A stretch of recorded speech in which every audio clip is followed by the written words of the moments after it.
वही हुआ जिसका डर था और अगले दिन ही ये जवाब आया है और ये अभी सिर्फ शुरुआत है।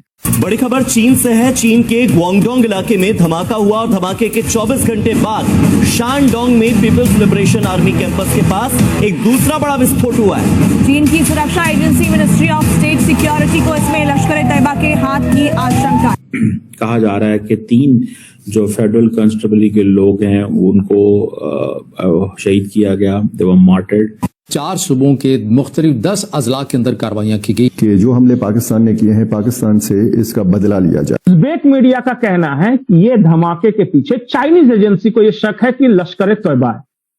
ये उज़्बेक मीडिया में ये आया है कि सीपीसी का जो फंड रोक दिया है चाइना ने, उसका आखिरी चैप्टर ही यही है। Last nail in the coffin इसी को कहते हैं। ये तुम्हारी आखिरी मंजिल थी जिसके बहुत करीब अल्लाह तुम्हें ले गया। तकरीबन 36 घंटे गुजरने के बाद अफगान तालिबान ने पाकिस्तान के सिक्योरिटी फोर्सेस पे हमला कर दिया। हमला हो गया है। आज एक बहुत बड़ा हमला होता है। हम लाते हैं टॉक शोज और अनलिमिटेड एंटरटेनमेंट सिर्फ यूट्यूब पर। अगर आपने अभी तक हमारा चैनल सब्सक्राइब नहीं किया तो अभी सब्सक्राइब करें और बेल आइकॉन को क्लिक करके हमारी लेटेस्ट वीडियोस के बारे में अपडेट जानें। बड़ी खबर चीन से है। चीन के ग्वांगडोंग इलाके में धमाका हुआ और धमाके के 24 घंटे बाद शानडोंग में पीपल्स लिबरेशन आर्मी कैंपस के पास एक दूसरा बड़ा विस्फोट हुआ है। चीन की सुरक्षा agency ministry of state security को इसमें लश्कर-ए-तैयबा के हाथ की आशंका है। चीनी सुरक्षा एजेंसियां इस धमाके के बाद अलर्ट हो गई है। 24 घंटे के भीतर चीन में 2 बड़े धमाके हुए हैं। सिर्फ 24 घंटे के भीतर पहला धमाका हुआ ग्वांगडोंग में और उसके ठीक बाद शानडोंग में। यहां पर पीपल्स लिबरेशन आर्मी कैंपस के पास ये दूसरा बड़ा विस्फोट। Iranian media, Afghan media, Uzbek media, इसमें काफी कुछ कहा जा रहा है इन तीनों धमाकों के बारे में। और वो क्या कहा जा रहा है उसके बारे में बताऊं उससे पहले दर्शकों को 3 इंसिडेंट बता देता हूं। गायत्री जी, आपको याद होगा काबुल में चाइनीज रेस्टोरेंट में एक धमाका हुआ था जिसमें कुछ चाइनीज लोग मारे गए थे। याद है वो चीज? काबुल में हुआ था 1 महीने पहले। उससे पहले उज़्बेकिस्तान और अफगानिस्तान के बॉर्डर पे चाइना का एक प्रोजेक्ट चल रहा था, वहां इंजीनियर्स मारे गए थे और वहां भी इसी तरह की गोलीबारी हुई थी, वो मारे गए थे। ये सारे जो चाइनीज इंटरेस्ट पे हमले हो रहे हैं, चाहे उज़्बेकिस्तान अफगान बॉर्डर पे हो रहे हो या काबुल में हो रहे हो और ये हो रहे हैं, ये सब चीजों को सिर्फ ध्यान में रखिएगा। और अब मैं एक और आपको घटना बता रहा हूं। करीब 1 हफ्ता पहले की बात है। एक अबू कुंताल नाम का एक डिप्टी कमांडर हुआ करता था लश्कर-ए-तैयबा का, और अबू कुंताल जब मारा गया तो लश्कर-ए-तैयबा ने बाकायदा ऑफिशियल ये स्टेटमेंट जारी करके कहा था कि चाइनीज इंटेलिजेंस एजेंसी ने काफी इंफॉर्मेशन दी थी दुश्मनों को अबू कुंताल के बारे में और जिसकी वजह से मारा गया। कि इस पूरी राम कथा जो शुरू हुई थी आज से 4 साल पहले बाजवे ने शुरू की थी, उसका आखिरी चैप्टर ही यही है। Last nail in the coffin इसी को कहते हैं। ये तुम्हारी आखिरी मंजिल थी जिसके बहुत करीब अल्लाह तुम्हें ले गया। ये सारी यहां तक बातें ऑफिशियल है, चाहे वो काबुल में धमाके की बात हो, उज़्बेक और अफगान बॉर्डर पे जो इंजीनियर्स मारे गए हैं, या फिर अबू कुंताल का जो मर्डर हुआ, जो जिसको मारा उसको किसने मारा मुझे नहीं पता, लेकिन इस बारे में ये सारी चीजें ऑफिशियल है। अब आते हैं इन 3 धमाकों पे, और इन 3 धमाकों की कहानी बड़ी इंटरेस्टिंग है। जो विजुअल्स हैं उसके अनुसार ये बहुत प्रचंड धमाके हैं और यूजुअल नहीं है। ऐसा नहीं है धमाका है कि फायर क्रैकर्स हो गया या फिर फैक्ट्री में कुछ मिसहैपनिंग्स हो गई, उस तरह का धमाका नहीं। ये धमाका करवाया गया है, ऐसा वहां के जो बहुत सारे लोग हैं वो कह रहे हैं। उज़्बेक मीडिया का कहना है कि ये धमाके के पीछे चाइनीज एजेंसी को ये शक है कि लश्कर-ए-तैयबा है। ये उज़्बेक मीडिया में ये आया है कि हो सकता है कि लश्कर-ए-तैयबा हो, और उन्होंने ये अबू कुंताल वाला जो पूरा ये कहानी बताई है अपने यहां पे। अफगान मीडिया का ये कहना है, और मैं बकायदा ये कोट कर रहा हूं उनको, कि हाल के दिनों में चाइना और पाकिस्तान के रिलेशंस खराब हुए हैं। चाइना बहुत सारे प्रोजेक्ट अफगानिस्तान में कर रहा है जो कि पाकिस्तान को पसंद नहीं है। एक बात और अफगान मीडिया में कहा जा रहा है, टोलो न्यूज वगैरह सबने ये कवर किया है, कि सीपीसी का जो फंड रोक दिया है चाइना ने, और इसको लेके गए भी थे विदेश मंत्री, जो पाकिस्तान के विदेश मंत्री गए थे, वो बीजिंग गए थे और उन्होंने कहा था कुछ और पैसे वगैरह मांग रहे थे।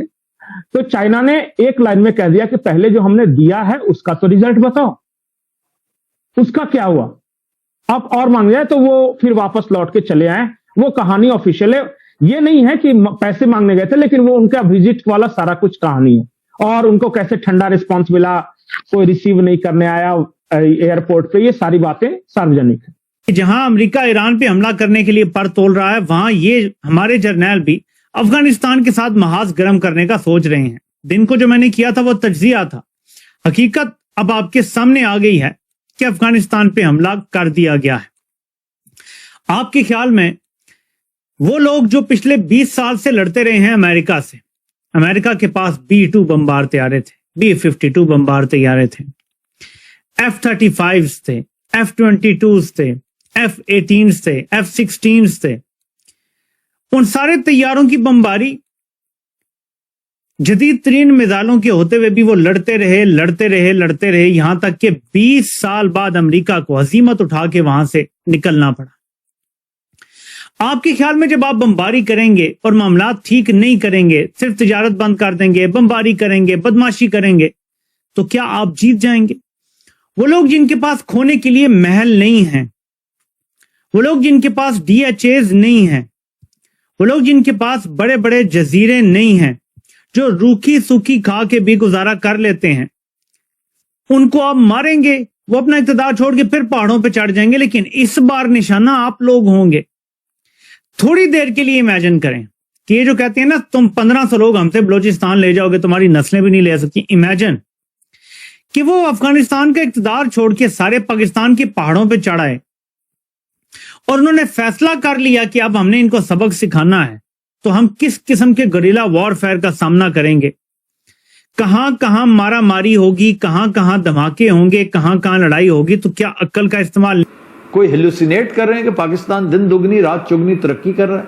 जैसे मेरे बारे में कहते हैं कि मैं फ्यूचरिस्टिक जो बात कर रहा हूं, आने वाले दिनों का पाकिस्तान, भाई वो आने वाले दिनों का है।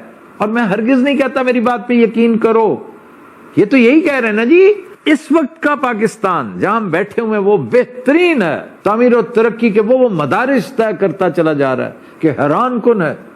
मैं ये नहीं कह रहा, मैं तो आने वाले दिनों की एक तस्वीर महसूस कर रहा हूं। भले से वो हो सकता है 1% भी लोग मेरी बात पे यकीन ना करें, मैं किसी को फोर्स नहीं करता।